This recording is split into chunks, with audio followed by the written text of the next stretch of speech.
Hello students, this is Tejaswini KC. In this video we will discuss about the part 2 of module 4 multinational corporations. The concepts which I left in module 4 I will discuss it now. That is part 2. So the next concept of your syllabus after the reasons for growth of MNCs is the components and distinction of MNCs. Here the components or the of MNCs are follows by the 5 types, that is global corporation GCs, international corporation ICs, multinational corporation MNCs, transnational corporation TNCs, multi-domestic companies MDCs. Okay, you can use short forms also, there is no problem. And hereby we'll discuss one by one now. Okay, first we'll discuss about with the global corporations. What exactly the global corporation means?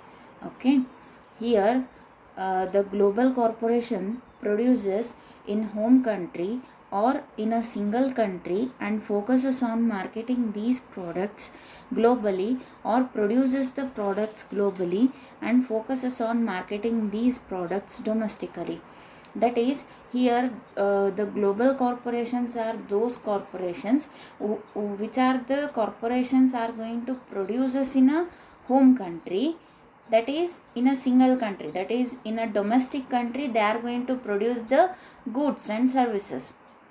Okay, and afterwards they are going to focus on the marketing of those products, and which need to be sent it to the products wide variety. Okay, that is say for example B is a domestic company. Okay, it is going to produce all the goods and services in B's domestic market, that is B's domestic market is India. Okay, all the kind of a production process it's going to done in B's home country itself, that is in India itself all the goods are going to be manufactured. Okay, and afterwards it is going to make and market to all the countries. Okay, that is a best example, if you take an example of Patanjali itself, it's a home market. Okay, whereas it is having a market share across the world. Okay, so that is what the global corporation, what we are going to call. Okay, and next here the distinctions, how it is going to be made. Okay, that is based on the operation and trading. Okay, here any company which is having operations and trading in many countries across the world is called as global corporation. Generally 15 to 20 countries and views the entire world as a single homogeneous market. That is, here all the 15 to 20 countries they are going to that is make and marketing, and afterwards they are going to view the market as the single homogeneous market. There is no any differentiation in the product. Okay, that is the monopoly situation kind of a markets are going to be comes under this global corporations. Okay, here it's a Patanjali product, what I given no example, that is actually homogeneous market, right? Or that is same kind of a market, like it is a similar. Okay, there is no any distinctions, and that is homogeneous in the sense it is having a similarities, and those kind of similarities products not produced at any point of time, but now the competition it's given for Patanjali is Ayush. Okay, but up to 2018 to 19 they have enjoyed with the monopoly situation. Those kind of corporations are going to comes under this global corporations. Okay, and second distinction, it's based on investment. Here investment it is going to be done based on the foreign direct investment, and strategy, all the decision making or the strategies whatever it is going to formed, that is going to lies in the hand of home market itself. That is centralized market, in the sense all the control lies in home market. Okay, next distinction, it's based on the product and research and development.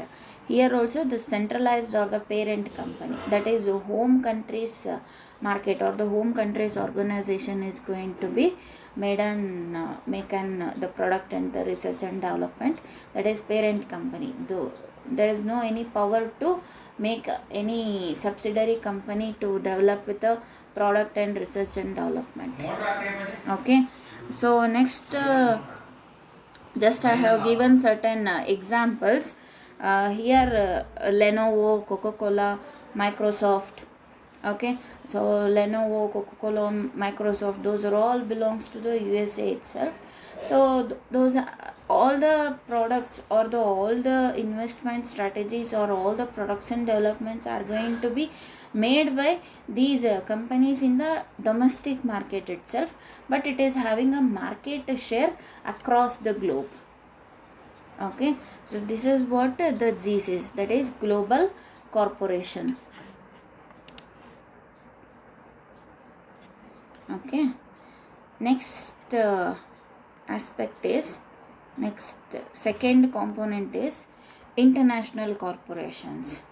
Okay, here international corporations conducts the operations in one or more countries but with a domestic orientation. That is, here also the similar kind of it is also similar to the GCs itself, global corporations.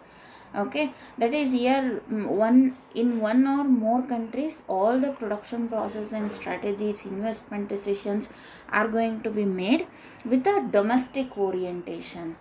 Okay, with a domestic orientation, and here the authority or the any kind of a controlling system, it is also given to the subsidiary companies also. But in GCs, that is in global corporations, the subsidiary companies not have any right to controlling power or the any development of new products. But in the international corporations, it is have a controlling system with both, that is with a domestic market and with a foreign market. That is the controlling system, it is going to parted or made an partition among the parent company and the subsidiary company. Okay, so when it comes to the distinction based on the operation and trading, here any company which operates in more than one foreign country, that is any kind of a foreign market which is need to be operated in more than one country. So if it is going to made an operation like this, then we will call it as that international corporation. Okay, and investment, it is going to be through the foreign direct investment itself, FDI, and the strategy decentralized or the domestic company, that is subsidiary company and as well as the domestic company or the parent company, both are having the controlling system with their hands. Okay, next when it comes to product and research development, decentralized, that is subsidiary company can also give an ideas or can build the new products, and whereas the parent company can also build the new products and ideas can be generated. Okay, and next some of the examples I have given here. Walmart is American company, entered to India as Bharati Walmart.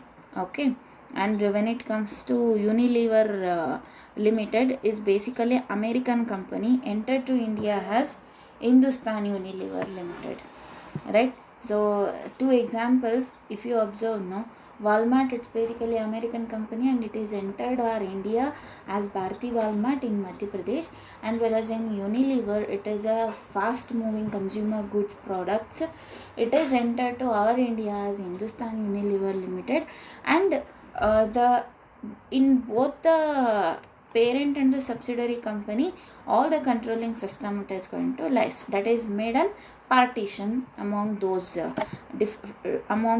two companies, that is parent and the subsidiary company. Okay, this is what the international corporations. Next, third component is the multinational corporation. Okay, here the multinational corporation responds to the specific needs of different country markets regarding product, price and promotion. Okay, that is, here multinational corporations are going to work on the basis of the specific needs which is going to demanded by the different country markets. Okay, whether it may be regarding with the product or price or promotion. Okay, thus MNCs operates in more than one country, but operates like a domestic company of the country concerned. Okay, that is, here MNC also it is going to operate in one or more country itself, but it is going to operate like a domestic company. That is, it is just like acts as a global corporations. Okay, all the controlling system which is going to lies in the hands of only the parent company. It does not have an authority with the subsidiary company. Okay, and when it comes to operation and trading, any company which is having operations and trading in two or more countries across the globe, that is in two or more countries, if it is going to carry out the operation, then we can call it as the multinational corporation. In Bangalore, many more MNCs are established. Okay, and investment strategy, it is through the FDI itself, and strategy centralized. That is, it is just like acts as a domestic company, so all the power it is going to lies in the hand of the parent company. Okay, when it comes to product in research and development, it is also centralized. That is, all the power lies in the hand of parent company itself, not in the hand of subsidiary. Okay, example is General Motors. Okay, General Motors, it's basically the USA based. Here the GM, it is having a multinational corporations across the globe, but still all the control it is going to lies in the USA domestic market itself. Okay, or you can take it the example of USA or any Indian MNCs for this matter. Okay, this is what the multinational corporations. Okay, and next component is the transnational corporations. Okay, here the transnational corporation produces, markets, invests and operates across the world. Okay, it is going to produces, markets, invests and operates across the world. A TNC is a multinational, and the ownership and control are dispersed intentionally and internationally, and it has no principle of domicile and no single central source of power. Okay, here it is makes all the kind of operations like producing or marketing or investing or any kind of operation it is going to carry out, but any kind that is the ownership and the controlling system, it is dispersed among the parent and the subsidiary company, and it has no principle of domicile. That is, domicile means nothing but the operations are need to be carried from the parent company itself or the domestic market itself, like it's not there in this transnational corporation. And here no single central source of power, that is, it is a decentralized market. Okay, next, when it comes to operation and trading, TNC is always concerned about adopting local culture and local consumer behavior. Here wherever the TNCs are going to establish, so always its mindset or it is going to adopting with the local culture or the local consumer behavior. As per that, it is going to fulfill the needs. Okay, this is one ethnocentric approach it is going to followed from the transnational corporations. Okay, and investment is through with the FDI itself, and strategy decentralized one, that is all the power lies or the all the powers dispersed between the domestic market and the foreign market, or the parent company and the subsidiary company. Okay, and when it comes to product and research and development, it is also decentralized one. And certain examples, two examples I have given, that is Ford Motors and BMW cars. Okay, here the for a Ford Motors, certain components are going to be produced from different countries. For the BMW cars also.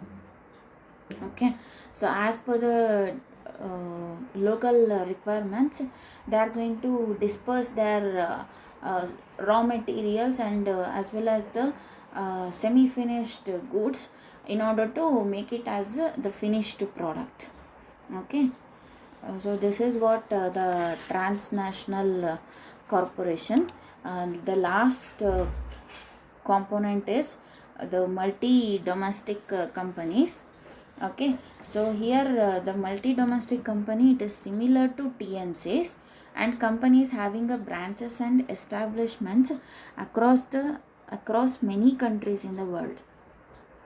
Okay, in TNCs, one or more country, it may lies the branches or the establishments, but here the companies having branches and the established across many countries in the world. Here more countries are going to be comes under in this MDCs. Okay, when it comes to operation and trading, it is have a branches in many countries. Okay, that is, it may lies up to 40 to 50 countries also sometimes. Okay,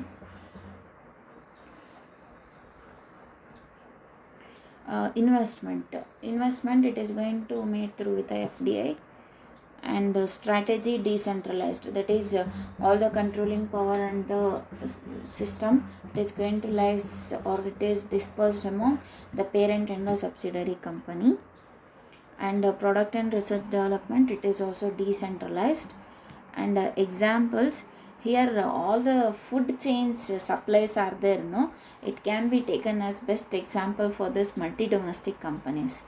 Okay, McDonald, it was established in USA, but it is having branches in all of the countries. Okay, there is no any single branch not opened in one country, we cannot find McDonald. Okay, in almost all the countries the McDonald was established. Okay, in our Davangere also it was established, like in Bangalore also many branches. Okay, so like this many branches will be there, but in TNCs and all these transnational or these multinational companies or these kind of things, no, these kind of branches they are not going to have. Okay, Subway, it is also food chain market. Okay, it is also having much more branches or the establishments across the world. When it comes to Starbucks also, it is a food chain market. Okay, so these are all the different components of the multinational corporations. Okay, so next concept or the next aspect in your syllabus is the advantages and disadvantages of MNCs. Here just I have made the two kind of aspects, that is advantages of the MNCs to the host country and disadvantages of MNCs to the host country. And next I have made with the advantages to the MNCs to the home country and disadvantages of the MNCs to the home country. Okay, these four kind of aspects I have made.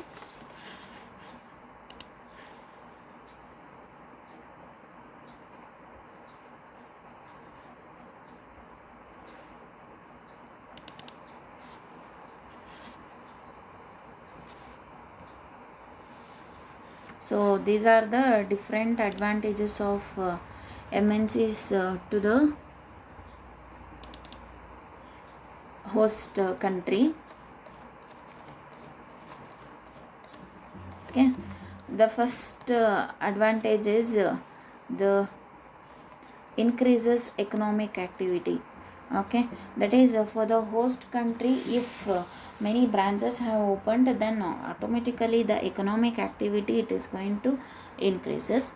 And next is increases industrial activity. That is, if one industry or the one establishment established or opened, then many of the employment opportunity it is going to be increases, and thereby the industrial activity is also going to be enhanced. Okay, and increases employment and income levels. That is income and the if an employment rate is increased, then automatically the income it is also going to be increases, so of all the employees or of all the people who are going to work in the particular industry. Okay, and next is the domestic industry gets the latest technology. That is, if we are going to opt with the host countries certain rules and regulations or the strategy, then we can get with the, or we can take up with the new technology also, or the latest technology. Okay, that is the best example, it's regarding the plates washing machine. Okay, in our India these kind of innovations, it's not it was not innovated in our India. So we are adopted with this the technology. Okay, in order to wash the plates, so thereby we are introduced with a new technology. Okay, and next is the domestic industry gets sophisticated management techniques. Domestic input suppliers get more business. That is, here domestic industries are going to get with the sophisticated management techniques. That is, new techniques are going to be learnt from the domestic industries, and domestic suppliers also are going to get with the more business. Okay, and last advantage, it improves the competitive ability of domestic business due to competition. That is, the competition, in order to curb the competition also, if the establishments have opened in many countries, thereby the profit generation or the income generation it is going to be enhanced for the company. If one company it is going to occurs with a loss, another it is going to yields with a profit. Okay, so that's what if domestic company it is going to fails due to the competition, then the foreign market, that is the same branch of the foreign market, it is going to help. That is, the parent company it is going to face with a loss situation. At that time, if subsidiary company it is going to earns with a profit, then it is going to be generated, or it is going to be given it to the parent company itself. So thereby it is going to be enhanced with the profit position. Okay, these are the different advantages of the MNCs to the host country. And next is the disadvantages of the MNCs to the host country. That is, for the foreign market, how the disadvantages are there. Okay, actually the technology developed by the MNCs may not suit the needs of the host country. That is, whatever the technology already built by the host country, and it is not going to suit the needs of the host country. That is, the whatever the requirements it is going to be made from the host country, no, it is not going to be fulfilled. Okay, and next thing is MNCs may not operate within national autonomy and sovereignty. Okay, that is, MNCs sometimes not bend in front of the legal matters, or the national autonomy and the sovereignty, it is not going to work it on these kind of aspects. Okay, and here the monopolistic practices of MNCs may kill the domestic industry. Here the monopolistic market it is going to be conducts. Okay, so thereby it is going to make a kill of the domestic industry. And MNCs may adopt ethnocentric approach in staffing. That is ethnocentric in the sense, if it is going to adopt with the local culture or local consumer behavior, then it need to change as per the requirements. Then it is going to fails in some operations. Okay, so that's what it is not suitable to go with a ethnocentric approach in this MNCs. Okay, and it is going to follows with the ethnocentric approach itself, but in some situation it is not going to be worked out. Okay, and MNCs may use the natural resources of the host country indiscriminately.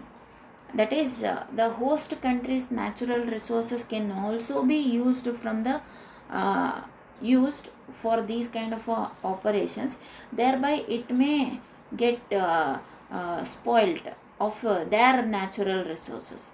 Okay, whereas the home country's natural resources, it is going to be lies as full as it is in the home country, but the resources which is going to be carried from the host country, it is going to be diminishes.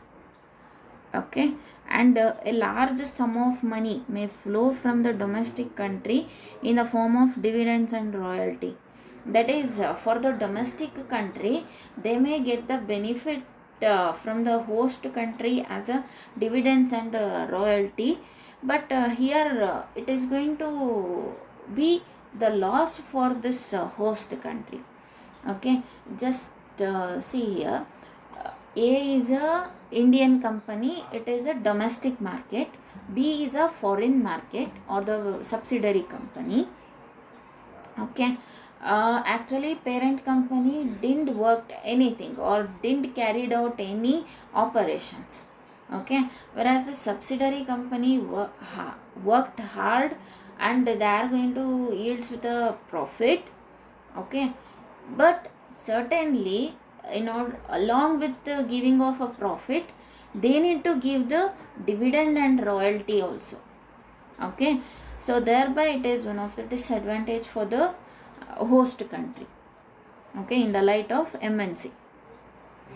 Okay, these are the advantages and disadvantages of the MNCs to the host country. Okay, let's will move on with the advantages of MNCs to the home countries. Okay, here for the home countries, the first advantage is create the demand for the home country products. Here of course the demand it is going to be created for the home country products. And the next thing, create employment opportunity for the home country people. Yes, and boost up the industrial activity of the home country.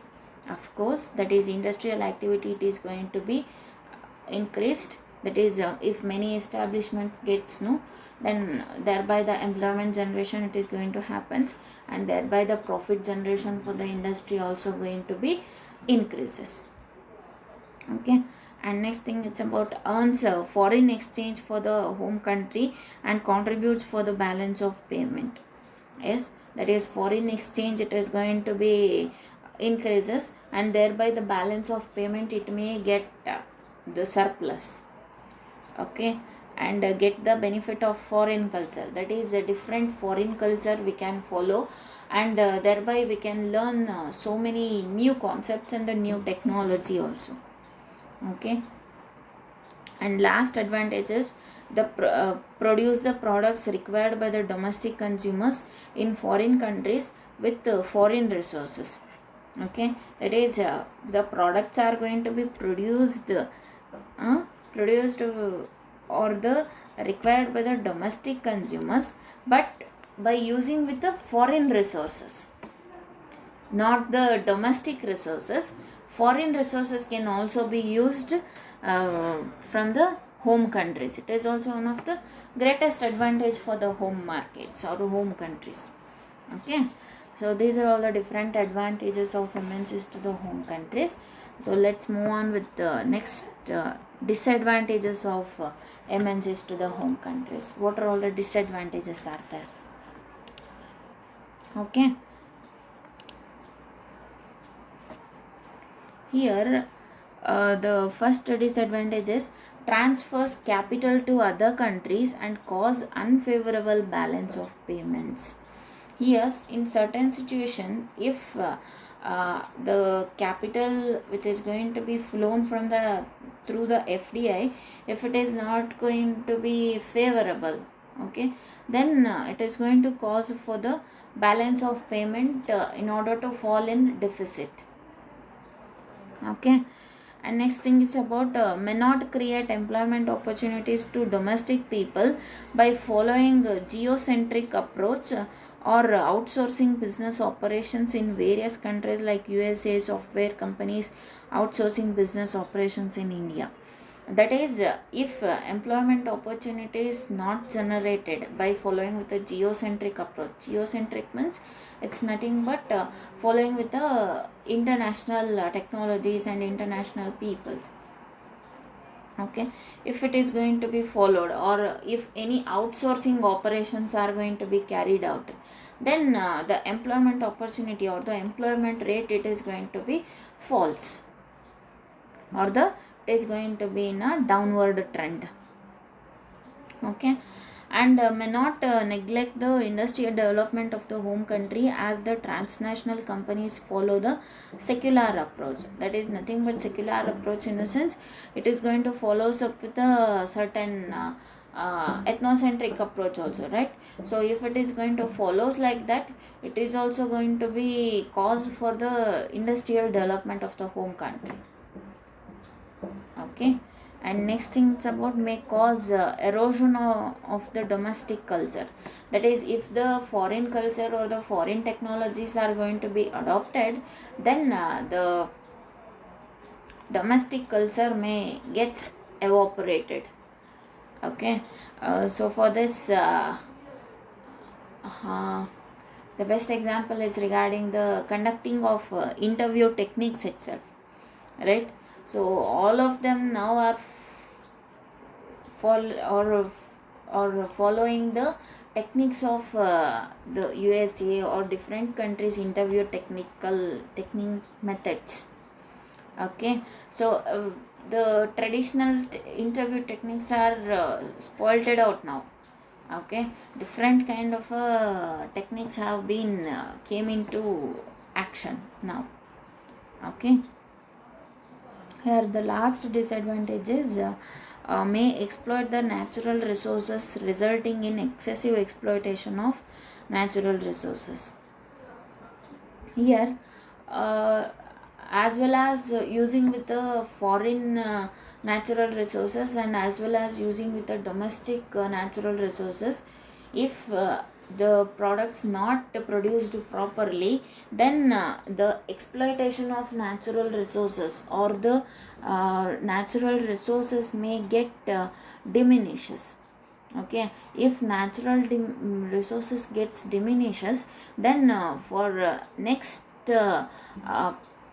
process of production, the resources may not be available. Okay, so that's what whatever the MNC of the home market it is going to be made, no, it need to take very well caring system. Okay, if caring system it's not properly done, then the problem it need to go into face from the home market. Okay, so these are all the advantages and disadvantages of MNCs to the home country and the host country. Okay, the next aspect of your syllabus is the control over MNCs. Okay, that is as a domestic market, in order to control with the foreign markets, certain agencies or the certain authorities have been came into force. That is, in USA certain agencies have established, and in different countries different kind of agencies have been established, or the authorities have been established. So here just I'll going to discuss it on in the purview of our India. So that is the different agencies in our India control the MNCs. Okay, that is, if any false, or the if any misappropriation of accounts it's going to be done, no, then we can file the case against those kind of a falsification in any one of the authority. Okay, so these agencies are going to include with the Department of Company Affairs, and second is Reserve Bank of India, and third is Ministry of Industrial Development, and the last is Ministry of Finance. Okay, basically these agencies normally do not work in coordination. That is not going to work in a same manner. Okay, hence control of MNCs may not be efficient in some times, but still in view of this, the government of India given certain regulations to control MNCs for all of the four controlling agencies. Okay, all, that is Department of Company Affairs, Reserve Bank of India, Ministry of Industrial Development, and Ministry of Finance. Those all four controlling agencies need to follow certain regulations. It is imposed from the government of India itself. Okay, those regulations are the some industries were not allowed to import technology where the products are not essential and where domestic capacity was adequate. Okay, that is, if some industries were not allowed to the importing of technology, then it is not essential, and domestic capacity, if it is adequate, then they need not to go with the further procurement of natural resources from the foreign market. They need to use the domestic market natural resources or the foreign market natural resources in the foreign market. They do not need to disturb the smooth flow of the production process. Okay, if any of the MNCs it is going to violate this rule, then they are going to be punishable from these four agencies. Okay, this is first rule. And the second rule is the maximum rate of royalty was imposed on technology and imports for those industries which were allowed to import technology.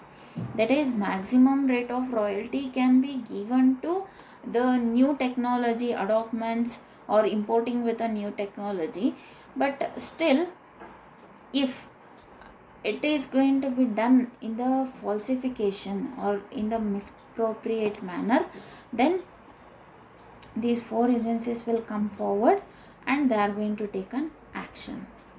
Okay, and next is the importing of a foreign capital was allowed. That is foreign capital, that is FDI is allowed, but in sometimes they were based on the administrative decisions. Okay, that is administrative decisions, if not required with the FDI, if they have a sufficient money, then they need not to go with the FDI. They need to use their hard earned money. Okay, if it is violated, then the action is going to be taken. Okay, and permissible period of agreement was reduced from 10 years to 5 years. That is, for any MNCs the agreement period is 5 years. After 5 years they need to make an regenerate or re-agreement, it need to be made. Okay, if re-agreement not made by the MNCs in the domestic market, then the agencies will come forward and they take an action. Okay, and last rule is exports and other marketing restrictions were imposed. That is, in while making with the exports, certain rules and regulations are going to be imposed, and in other marketing restrictions also going to be imposed.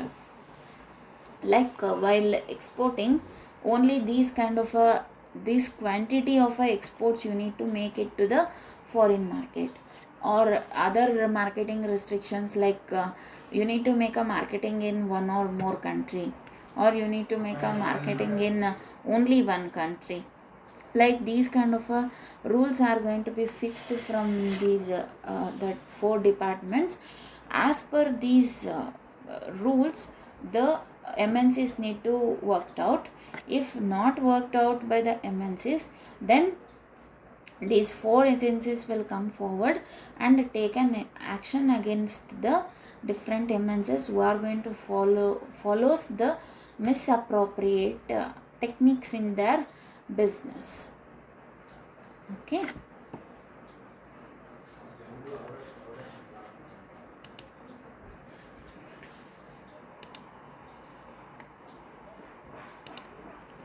This is about the control over MNCs. Next concept is the organization, design and structure of MNCs. Okay. Here the organization, design and structure of MNCs. First we will discuss about the different organization designs or the organization structures, right?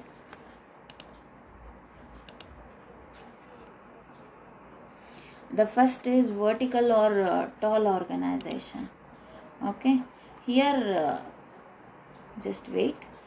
Organization design. Before going to this, just I will give the meaning for this organization design.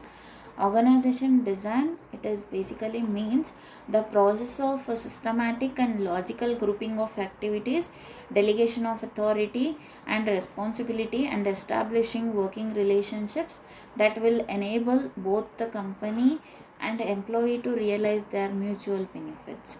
Okay, this is what we are going to call as organization design. And here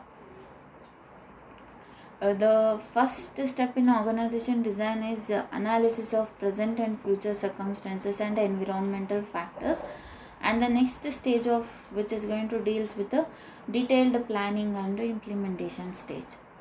Okay, here the first structure or the design is the vertical or tall organization.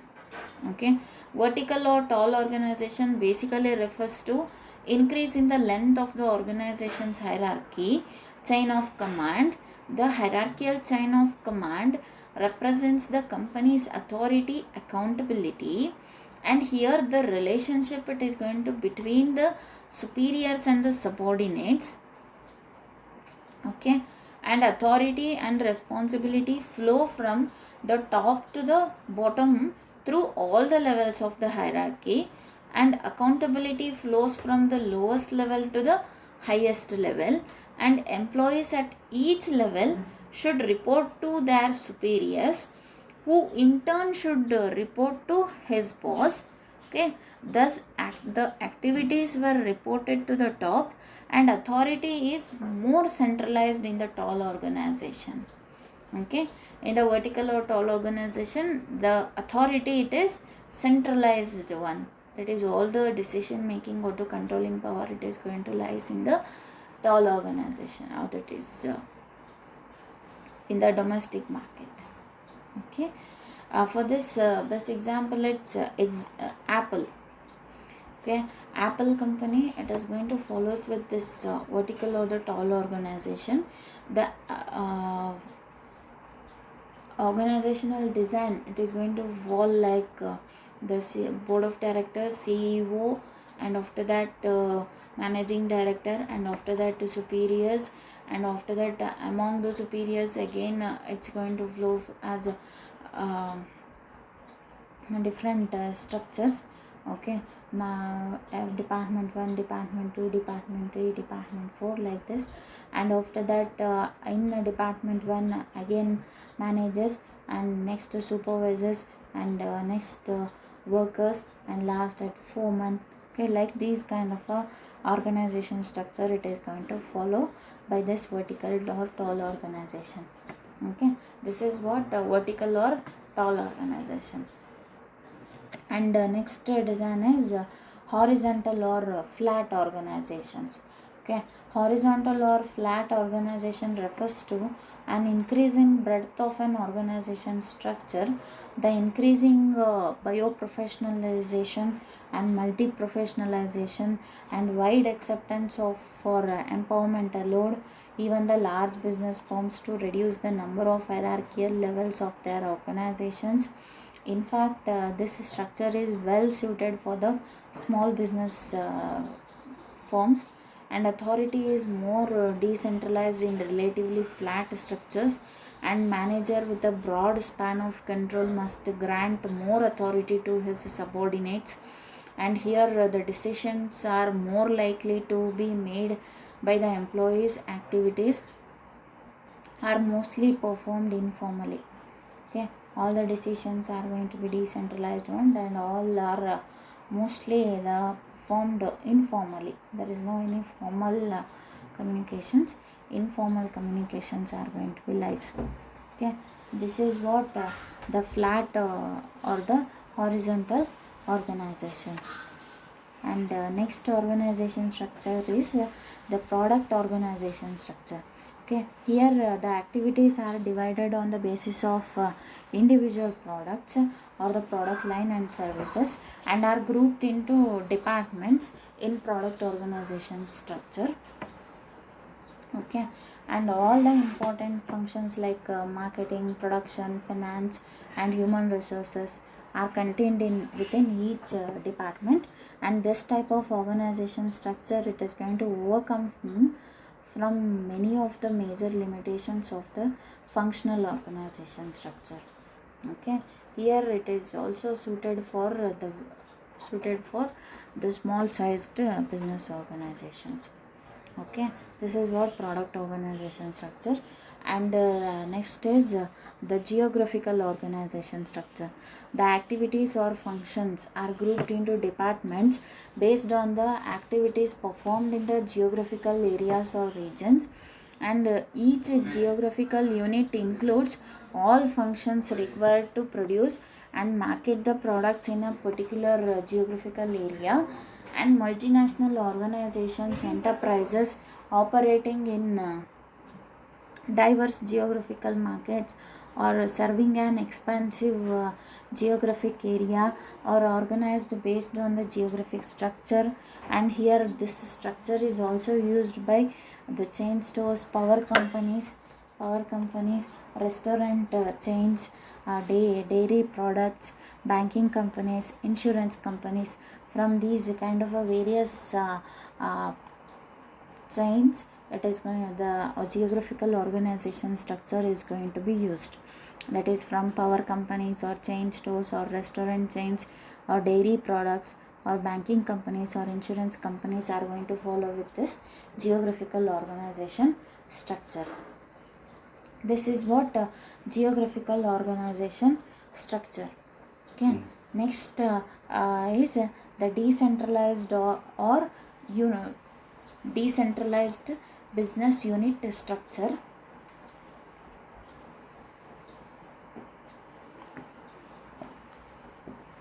Here the grouping activities based on product lines have been trend among diversified companies since from 1920. And in a diversified firm, the basic organizational building blocks are its business units. Each business is operated a standalone profit center. Okay, that is decentralized, which means nothing but all the controlling systems or all the powers are going to lies among with all the managers or with all the superiors.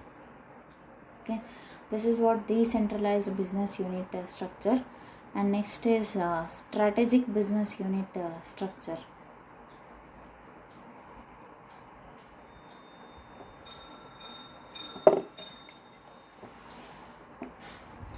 A single chief executive cannot control a number of decentralized units of a broadly diversified company.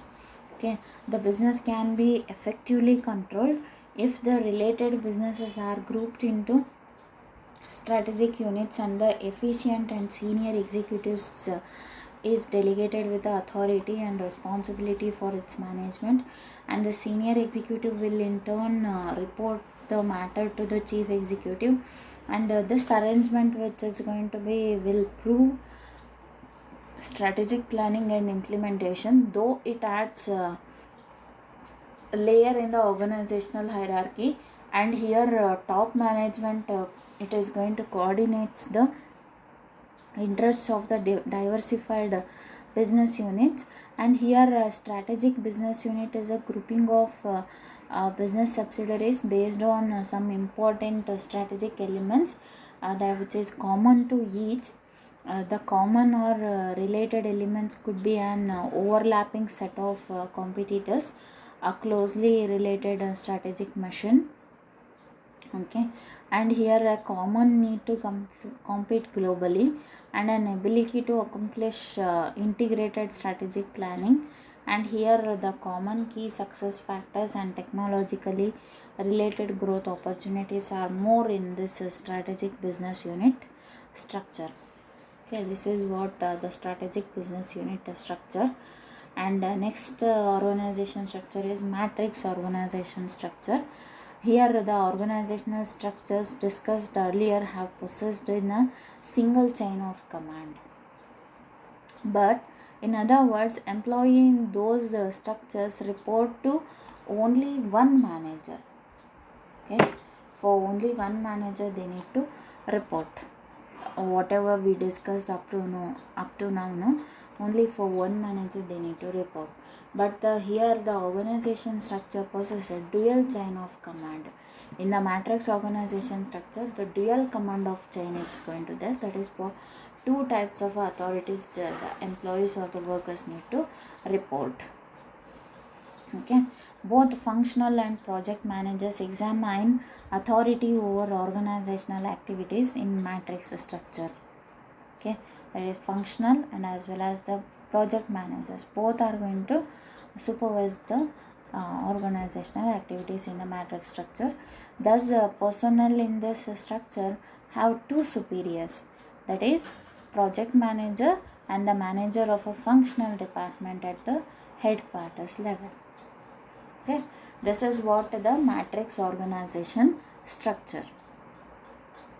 Okay, next is the team organization structure. Okay, here the team organization structure is a strategies of business are not always static one. Okay, they are going to go on changing depending upon the internal and external environmental factors. Okay, and hence a single type of organizational structure is not suitable for all times and for all situations. Here the blending the basic forms of organization to match the structure or to strategy in the units concerned is essential. And another option is to supplement special situation devices to the basic organizational structure, and this option is a team structure. Okay, that is the close friends circle or the close friends groups, they can blend together and they can establish these kind of a team organization structures. Okay, here the team organization structure, it is actually have the three forms, that is or the three types of team organization structures are there. That is, first is project team, the task force team, the venture team. Okay, first we'll discuss with the project team. Here the project teams are created to handle the special kinds of situations with a finite life expectancy. And here the project teams are sufficient work groups. They are having up with the sufficient work groups. Okay, these are created to supervise the completion of a special activity. The special activities may be included with the setting up of new technological process, starting up a new venture, or producing a new product, or initiating and completion of a joint venture, and certain these kind of things it may involve. Okay, and this is what we are going to call as the project team. And the next is the task force team. Okay, here the interdisciplinary assignments necessitate the formation of task force team. Task force team may consist of top level executives and specialists in different areas from the organization. The advantages of special task force team may include the increased opportunity, creativity, open communication, cross functional authority, effective integration of talents, quick conflict resolution, and collaborative approach for problem solving. Okay, these kind of things are going to come under this task force team. Okay, and next is the venture team. Here the venture team is a group of individuals.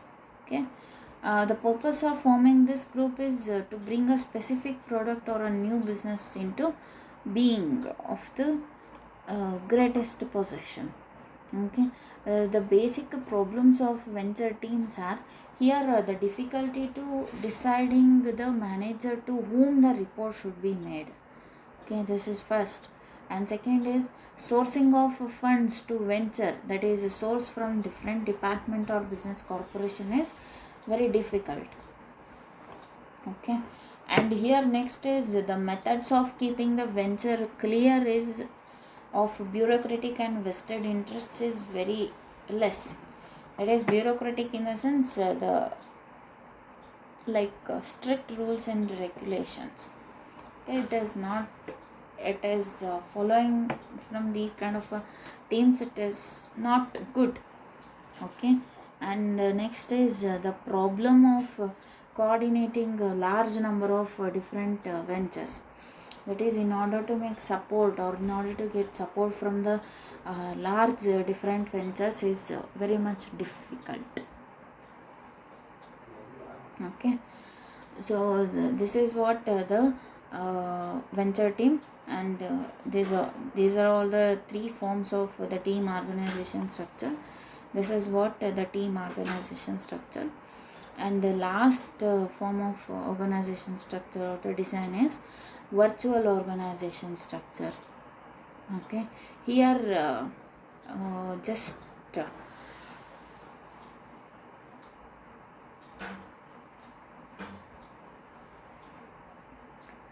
the virtual organization structure is a type of arrangement through outsourcing, is going to called with the virtual organization structure. Here the organization structure which is going to follow the outsourcing activities. Okay, here virtual organization structure does not physically exists, but its effect is felt.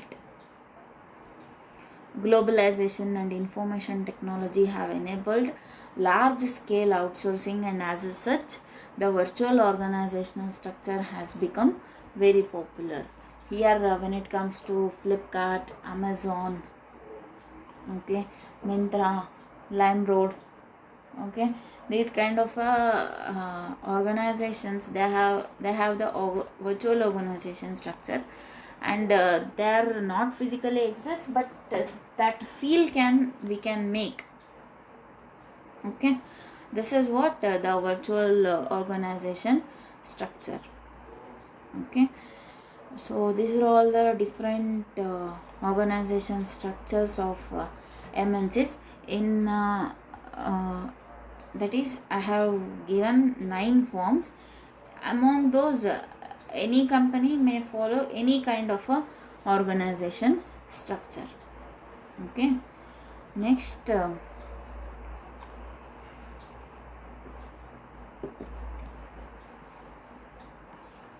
next aspect, it's regarding the organizational analysis itself.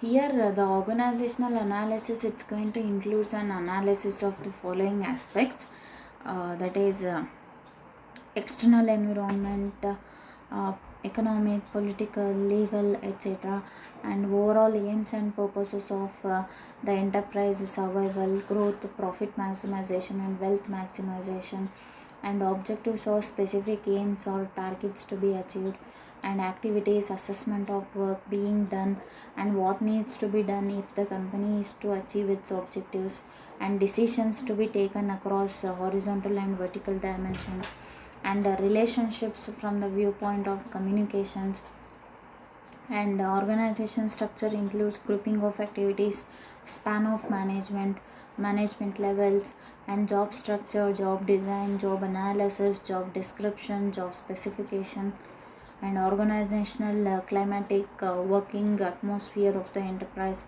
It includes teamwork and cooperation, commitment, communication, creativity, conflict resolution, participation, confidence, and trust. Okay, and management styles like laissez-faire, democratic, benevolent, or autocratic, or democratic, these kind of styles which need to be followed. Okay, and human resources includes like availability of human resource marked by skill, knowledge, commitment, aptitude. Okay, these kind of different aspects which need to be done in the process of organizational analysis. Okay, so these are all the different aspects which are involved in the organizational analysis of the MNCs. Before going with any construction of organization structure, first they need to analyze with these different aspects, then they can go with the further the selection of this organizational structures. Okay, this is all what the organization design and structure of MNCs. Okay,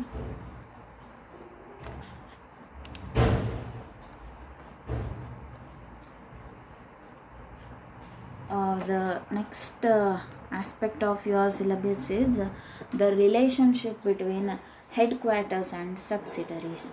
That is how best they can manage the bestest and the very harmonious relationship, how they can build with the headquarter and the subsidiary. Okay, here the MNCs can directly manage if the members of the subsidiaries are few. Okay, MNCs, the domestic market can only manage everything if subsidiaries are few.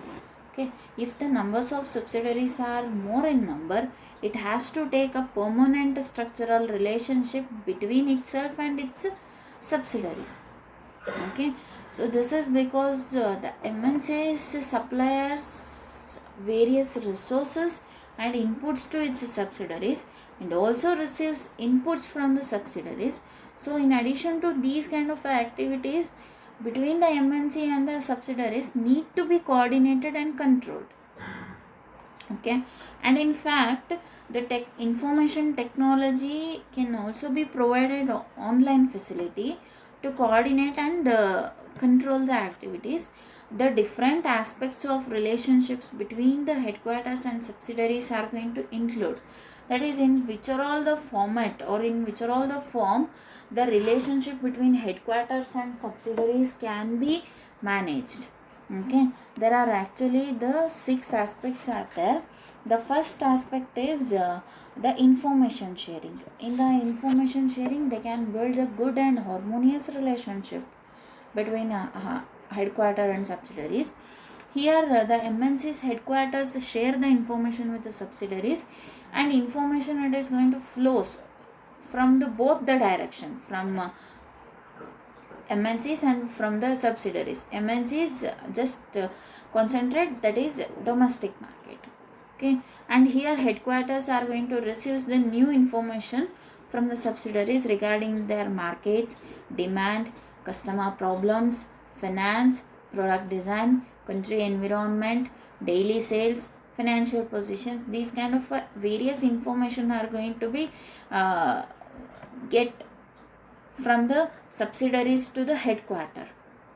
Okay, and similarly the subsidiaries, if they are going to get the information from the MNC's headquarters regarding any approvals, employment of people, it is also going to be shared with the MNC headquarter.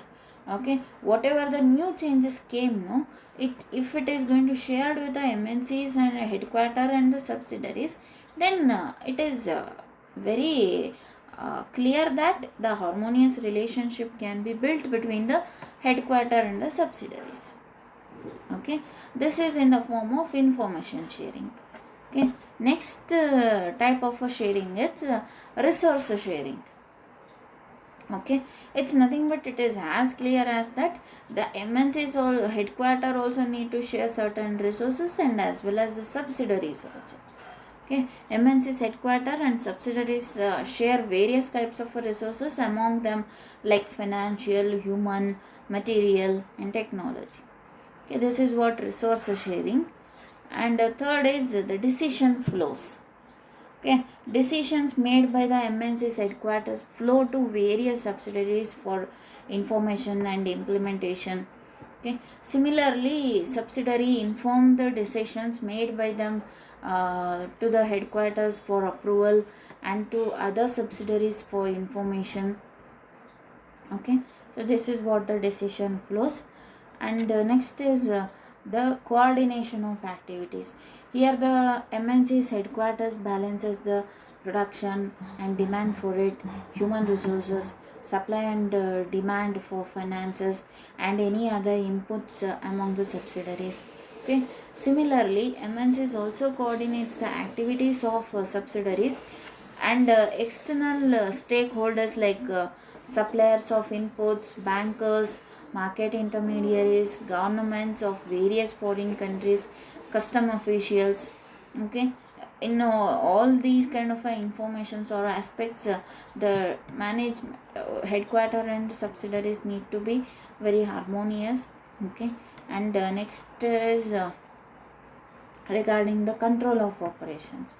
Okay, that is MNC headquarters control the operations of its subsidiaries based on the customer needs, competitors positions, okay, and government policies, rules and regulations of various countries, terms dictated by suppliers of materials and financial institutions. Okay, this is control of operations. And next is the strategy formulation. That is here MNC headquarters help the subsidiaries to formulate the strategies for their countries. It further formulates the global strategy. It directs and guides MNCs in implementing, evaluating, and controlling strategies which is going to follow from the headquarter and the subsidiaries. Okay, so in these six forms, the harmonious relationship between headquarter and subsidiaries are going to be lies. Okay, this is what the relationship between headquarters and subsidiaries.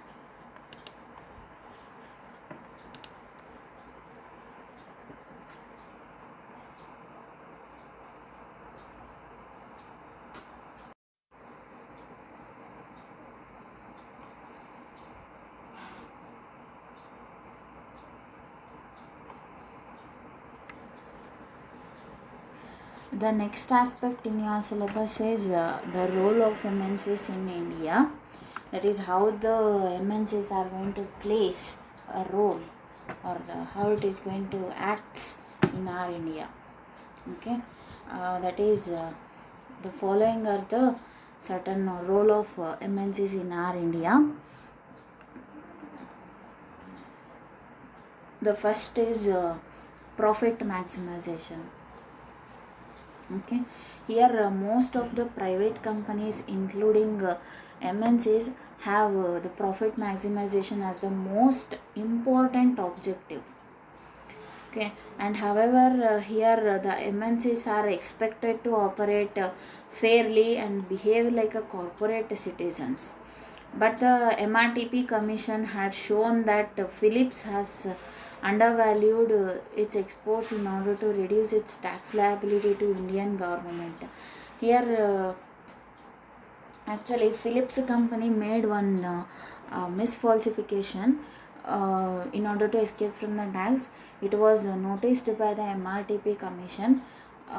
Then their Philips company, it is having more profit.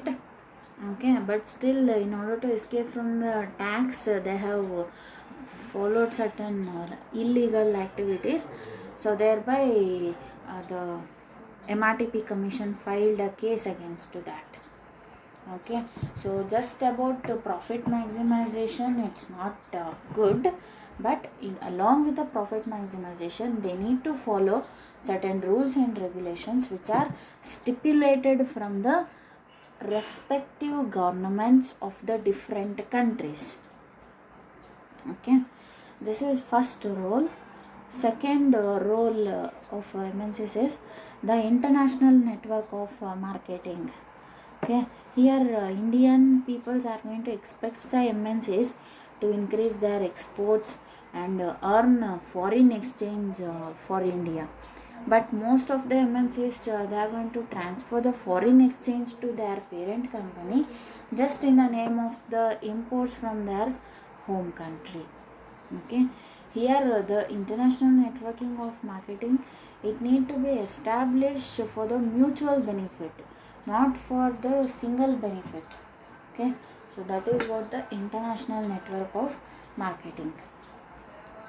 Next is the diversification policy. That is, here the India is going to expect the MNCs to diversify their activities into the untapped areas and the priority areas like core industry and infrastructure industry. But majority of the MNCs do not diversify into the more profitable areas. Okay, just they are going to restrict their segments or the product line, they are not going to make as addition. Okay, for example any hotel industry. Okay, for that best example it's hotel industry or the food chains itself. Okay, next role is the concentration in consumer goods. Okay, most of the MNCs entered Indian consumer market like HUL due to higher profitability rather than capital goods market, which is less profitable. That is in most of the MNCs mindset or the thought, it's if we enter to India as the fast moving consumer goods FMCG products, if we introduce in India, then they are going to get with a more profit or the more market share. It is true also. Okay, because in our India the population is high, so that's what if it is going to be made like that, then the more profitability it is going to be get. Okay, so this is what the concentration in consumer goods. And the next is the location of central control offices. Okay, here the MNCs need to diversify their activities to various countries having their central control offices, which is going to provide them the maximum global advantage. Okay, here the best example, it's Unilever. It's a actually American company, and it was established in Holland. Okay, here the operations are going to be carried out from the British colonies. Okay, whatever the rules and regulations it's fixed, no, it is going to fixed from the British colonies. That is they are actually the central control office. Okay, for the Unilever, the controlling system which is fully lies in the government hand of the British colonies. Okay, and next is the techniques to achieve public acceptability. Here MNCs need to adopt a number of techniques to get the acceptability from the people of the country wherever they operate. Okay, that is they need to make the product as it need to be accepted by the public. It need not to be rejected by the public. Okay, the best example, it's regarding Bajaj V bike. Okay, actually Bajaj V bike, it was made up of a bike from the very biggest ship of our Vikrant, Indian ship. Okay, the mindset of consumer, how it turned, in a sense, it is very uh, oldest ship iron which was used in bike. So that's what it is not good bike, like that they believed, and they are completely rejected the Bajaj V bikes from the market.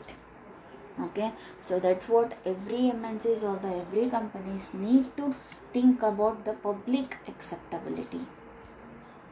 Okay, and next is the existence of modern and sophisticated technology. That is, as stated earlier, no, the maximization of global profits is one of the major objective of every MNCs.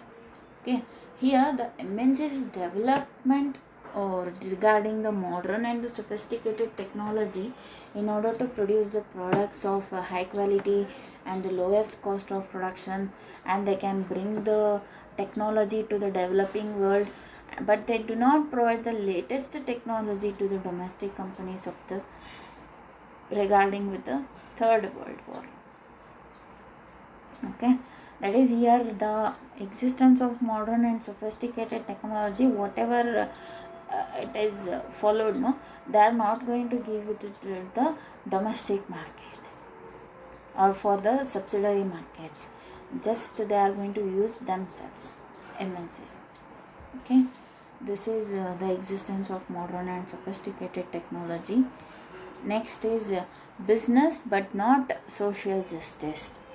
Okay, MNCs are in business but not in social service. They believe in the superiority of a free market economies. That is, much more stringent rules and regulations need not to be there from any market. No, there they are going to establish their MNCs.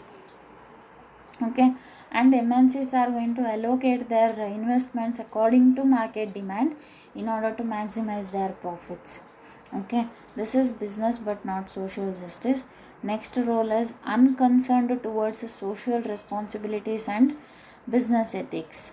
That is, it is also criticized that MNCs are going to try to maximize their profits and do not think of discharging their responsibility towards Indian society. Okay, further it is criticized that MNCs exploit the Indian natural resources indiscriminately and export the products from India to other countries and transfer the proceeds of sales to their home countries. Okay, and next role is MNCs and process of planned economic development in India. Okay, there was confusion with regard to the role of MNCs in India. That is, planned development, it is not possible in certain situations. Okay, that is, most of the MNCs operating in India during that period had different plans which were incompatible with the Indian 5-year plans. Okay, that is, in our India at the time of Indian 5-year plans running, no, so here now also it's running. So due to this most of the MNCs were operating, but regard to that policy, certain MNCs are incompatible ones, or they are not have a potential to fulfill those 5-year plans rules and regulations. So that's what most of the MNCs are failing nowadays. Okay, so this is what the MNCs and process of planned economic development in India. Okay, if proper planning or the proper guidelines given to the for the development of MNCs in the light of the 5-year plans, then it is going to be with a more efficient manner. Okay, next role is the cultural erosion. Here the Indian cultural it is spoiling day by day. Okay, with regard to the dressing pattern or eating habits, building and maintaining the relations, okay, are quite distinct from the rest of the world. That is, while dressing pattern itself, when it comes to foreigners and our India, it's fully different. When it comes to eating habits in our India, chapati, roti, palyas, rice, sambar, like this. But in America and all the Western countries, they are going to follow with the pizzas, burger, okay, or bread and jam. These kind of things are going to be follows. Okay, so those kind of habits through the entrance of the MNCs, it is also going to enter to our India, and thereby the Indian culture, it is going to get evaporated, or it is day by day decreasing. Okay, but it is widely criticized that the MNC's activities with regard to type of the products, like mainly cigarettes or liquor or beverages like Coke, etc., these are advertisements and the like erode of the Indian culture. Okay, in other countries they can market the beer or brandy bottles publicly, but that is advertisement can be given, but in our India it is strictly prohibited one. Okay, we cannot make the marketing of the um, brandy bottles or the whiskey bottles as publicly. Okay, so the how we are developing now, we need to concentrate on the Indian culture also. That is what here it is stated. Okay, and the last role is the unconcern for environmental pollution and ecological balance. Okay, it is also widely criticized that MNCs in India did not invest in environmental polluting controlling equipment as they normally do in their home country, but this is in turn resulted in environmental pollution. Okay, that is, certain controlling equipments cannot be made from the industries or the MNCs, like whatever the wastages they are going to have in the organization of the MNCs, no, they need to leave it to the public areas. Okay, thereby the environmental pollution it is going to be happens. Okay, so in a number of instances in our country, like for example the Bhopal gas tragedy itself. Okay, and also the Union Carbide. Okay, so these are the two examples for this environmental and ecological balance. If these kind of MNCs are going to enter, in somewhat the benefits will be there, and in somewhat the uh, pains or the problems will be there. So in every kind of a aspect, boon and bane, or pros and cons will be there. Okay, we cannot escape from those kind of things, but still we need to manage between those pros and cons, or we need to manage between those boon and the bane. Okay, so these are all the different role of MNCs which are going to be performed in our India as a MNCs. Okay, for every MNCs these are the roles they need to follow. Okay,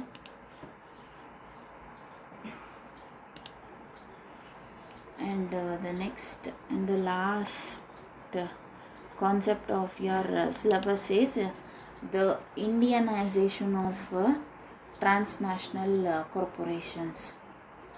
Okay, here the Indianization was a process introduced in the later period of British India, whereby Indian officers were promoted to more senior positions in government services formerly reserved for Europeans. In the Indian police, the rank of deputy superintendent was introduced to prepare Indian officers for promotion to higher rank. Okay, so based on this process, or based on this image, the Indianization was entered. Okay, here actually what means, as per the first point, The Indianization was introduced in the later period of British India, where the Indian officers or more in the more senior positions, the Indian officers were there. Okay, so that's what they have, the British people they have called as the Indianization was happened. Okay, so that concept was also introduced in this MNCs also. Okay, that is in second point it is clearly says the Indianization refers to the influence of the culture, traditions and religion. Okay, here in a Indianization certain factors like Indian culture, okay, what how we are going to act now, the culture and the traditions what we are going to practice from different years, okay, from many years, and religion, that is caste and creed, okay, Sikhs, Muslims, these kind of religions. Okay, so this is what we are going to call as the Indianization. Indianization, it is basically influenced by these three factors. Okay, and Indianization is mainly based on ethnocentric approach. That is, according to the local requirements, the Indianization process it is going to be done. Okay, here just I have given certain examples. Okay, examples for Indianization process.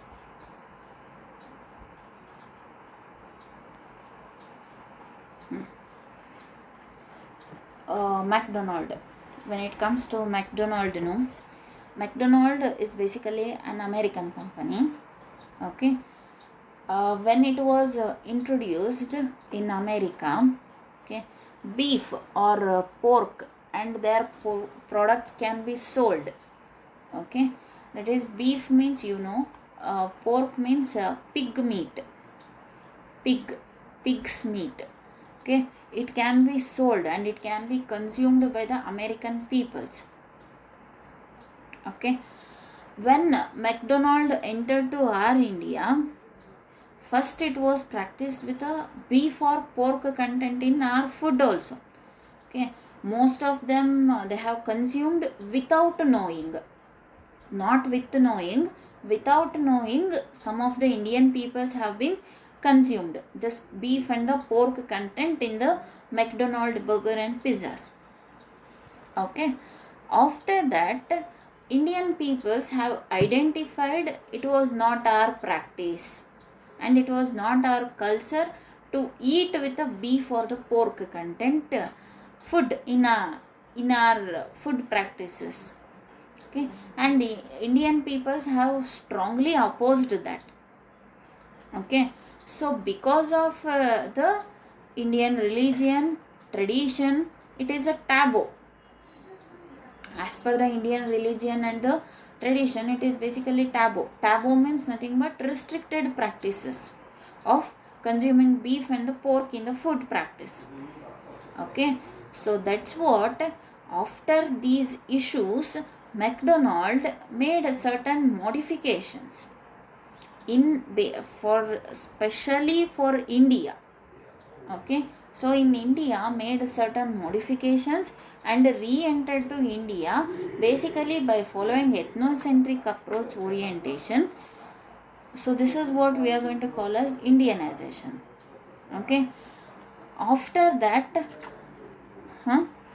meat, only the meat, that is sheep and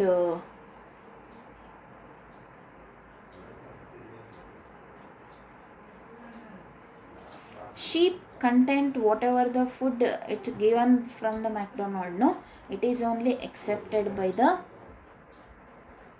peoples, our Indian peoples. So that's what, 100% beef, not 100% cow, no. Okay, this is what the practice which was followed. India, in India, in image itself you can see, in Indian strategy, beef, pork or their products are not sold in the McDonald. Whereas in a global strategy, the Mac pork, like that only it's available. Mac pork, okay, pig meat, it is available. 100% beef it will be there, and 100% cow, and 100% pork content also there. Okay, so this is the culture they have remodified in order to the local requirements, and this was happened in only our country, that is in India only. This change or the modification that was happened. In all the countries, the sheep meat along with the pork and along with the beef, okay, and the chickens also going to be consumed in this global, at a global level it is going to consumed. But in our India it is clear that only sheep meat and chickens are going to be consumed. Okay, this is a first example for this Indianization process. Here, as per the local requirements of India, McDonald changed their perspective or their selling strategy as per the needs of India. Okay, next example, let's regarding McDonald is an American company. In America, beef or pork and their products can be sold. When McDonald entered to India, first it was practiced beef or pork in food, but in India it was not accepted, because as per Indian religion or tradition it is a taboo, it is restricted practice of consuming beef and pork. So in India made modifications and re-entered to India as that is only with the sheep meat and chickens. Okay, so in India made modifications and re-entered to India basically by following ethnocentric approach orientation. So this is a process of Indianization. Okay, so this is what one example. And next example regarding Hyundai. Hyundai, it's a famous branded car. Okay, Hyundai is a South Korean company. For our India, ground clearance is much required. Okay, that is in our roads more humps will be there. Okay, but in foreign countries humps concept was not there actually. Okay, so that's what the BMW cars and those kind of cars, they are not have much ground clearance. Those are all built for the foreign country roads, no? So that's what. And in foreign countries roads, asphalt are going to be used. Okay, asphalt. So that's what the roads thickness or the smoothness of the roads will be very smoother. Okay, but in our for our Indian roads, if those kind of cars will come, no, in a 1 or 2 years they may get collapsed. Okay, in highway no problem will come, but in city roads most of the humps will be there, no? So that's what, those cars are not suited to the Indian roads. For the Indian roads, Swift, okay, and Renault Kwid, and Fortuner, those kind of cars or the multi-utility vehicles are preferred. Okay, here Hyundai is a South Korean company. For our India, ground clearance is much required, and while entering to India, it was modified.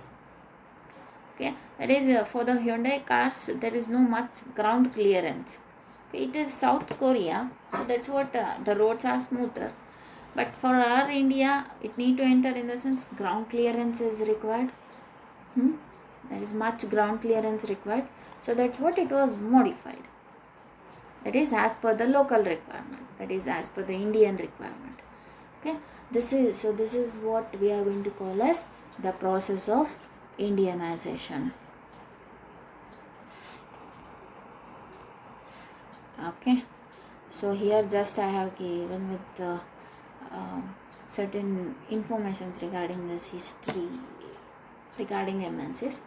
that is history of MNCs, in the sense the first MNC in world is the East India Company. Okay, they are ruled all the world itself. Okay, they have entered to our India also, right? We have ruled from those peoples for many years, right? And the oldest MNC in India is Cadbury. Okay, and first in this is regarding food chain, oldest MNC in India. And first Indian MNC, it's Infosys. It was established by Narayan Murthy. Very proud, very proud MNC also. Okay, and here the top MNCs, in the sense Microsoft, IBM, Nestle, Procter and Gamble, P&G, Coca-Cola, PepsiCo, Citigroup, Sony Corporation, Hewlett Packard, Apple Inc. Okay, these are the top MNCs. And for the joint ventures, Mahindra Renault Quid, Mahindra Renault, and KFC is a franchise. Next, Labs HP, it is a subsidiary. HP company subsidiary it is. And next, it's a turnkey project, in a sense Google Huawei Nexus. Just I am making some summarization. Turnkey projects. Okay.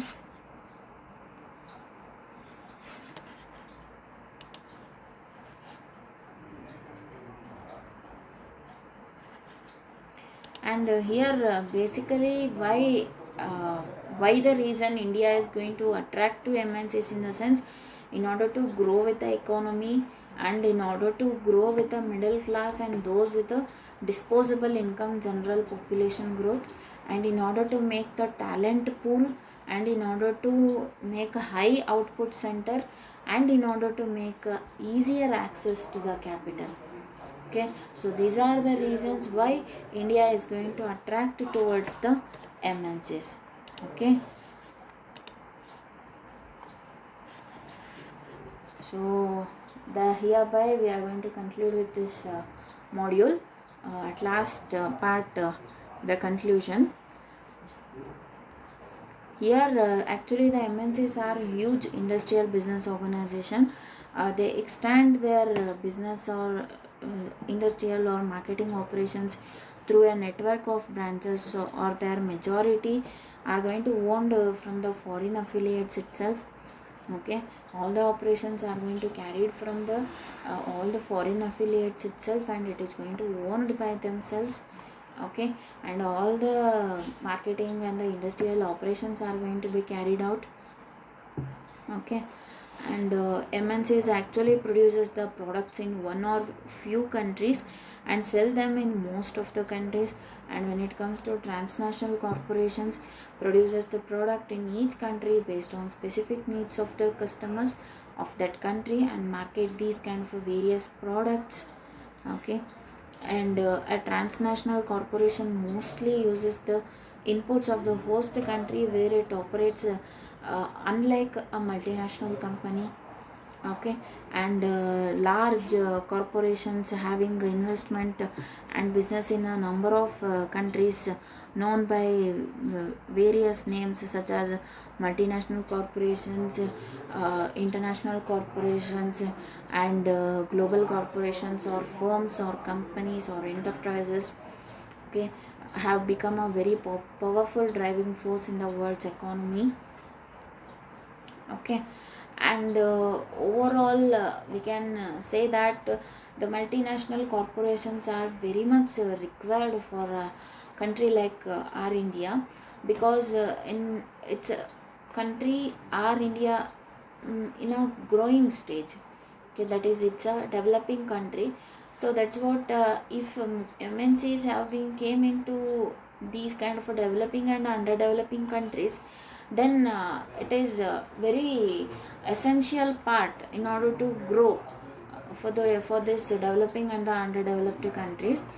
And when it comes to the investment pattern, which is going to be from the foreign markets, the most of the profits it is going to be taken from our India to the foreign market through these MNCs itself. Okay, so if every in every citizen of India, if uh, entrepreneur will or is established, then the encouragement for the MNCs it is going to be false. So thereby whatever the income it is going to generate, no, it can be here only it can be received and it can be used for our purposes. Okay, it will not go with the foreign market. Okay, if the income need to be there in our India itself, then most of the entrepreneurs need to come. Okay, and most of the natural resources need to be exploited, and in light of protecting with the natural resources, the man need to be very much care about the natural resources. Okay, he or she need to take care the natural resources. If it is taken from every citizens, then the encouragement for the MNCs it is going to be decreased. Okay, if MNC's requirement it is going to be decreased, then automatically the growth of Indian countries are going to be possible.